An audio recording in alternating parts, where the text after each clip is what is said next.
खरगोन जिले की पवित्र नदी महेश्वर में नर्मदा नदी के अंदर हरियाली अमावस्या पर भक्ति का अद्भुत नज़ारा दिखाई दिया। देर शाम धार जिले के नछला निवासी अशोक दाहिमा नर्मदा स्नान के दौरान मां नर्मदा की गोद में अद्भुत भक्ति का संगम करते हुए नजर आए। इस दौरान अशोक गहिमा ने नीचे नर्मदा या फिर बीच नर्मदा नदी के अंदर रामायण, सुंदरघाट और हनुमान मंदिर या फिर हनुमान चालीसा का पाठ किया। पिछले 6 वर्षों से अपने गुरु के से प्रेरणा लेकर दाहिमा अद्भुत भक्ति का संगम कर रहे हैं। इस अवसर पर मां नर्मदा और देवी अहिल्या की प्रति अटूट प्रेम दिखाई देता है। इस दौरान मां नर्मदा जी के भक्त की देश प्रेम की तस्वीरें दुनिया भर में वायरल हो रही हैं।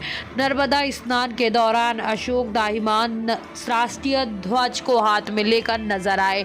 शिव भक्त मां देवी अहिल्या और अपने गुरु रामपाल धाम के सर्वोच्च दास जी से प्रेरणा लेकर दाहिमा हर बार यहाँ यमुना स्नान करने आते हैं। अशोक दाहिमा अमावस्या, पूर्णिमा, एकादशी, नर्मदा जयंती और शिवरात्रि सहित अनेक पर्वों पर महेश्वर आते हैं। इस दौरान भक्ति का अद्भुत नज़ारा नर्मदा नदी में दिखाई देता है। देखने वाले श्रद्धालु भी दाहिमा की आस्था और भक्ति को देखकर दंग रह जाते हैं। खास बात यह है कि मां नर्मदा की गोद में ही पूजा अर्चना पाठ के साथ शंख बजा कर दीपक से आरती करने का नज़ारा भी नर्मदा घाट पर लोग देखते हैं।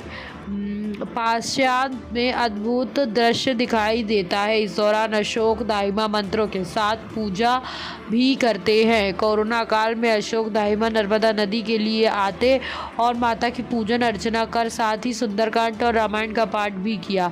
करीब 55 किलोमीटर दूर धार जिले के नलाक्षा से आने वाले अशोक दाहिमा का कहना है कि पिछले 6 वर्षों से लगातार पर्वों पर रामपाल धाम में सर्वोच्च दास जी गुरु जी की प्रेरणा लेकर नर्मदा स्नान के लिए आते हैं। शिव भक्त माँ देवी अहिल्या और माँ नर्मदा मुझे चुंबक की तरह खींचती हैं।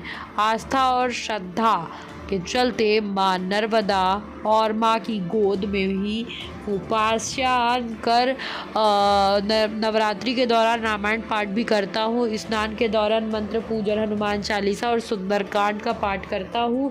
शंख बजाने के साथ ही दीपक जलाकर आरती भी करता हूँ। मेरी आस्था और मेरी अटूट भक्ति श्रद्धा मुझे यहाँ लेकर आती है।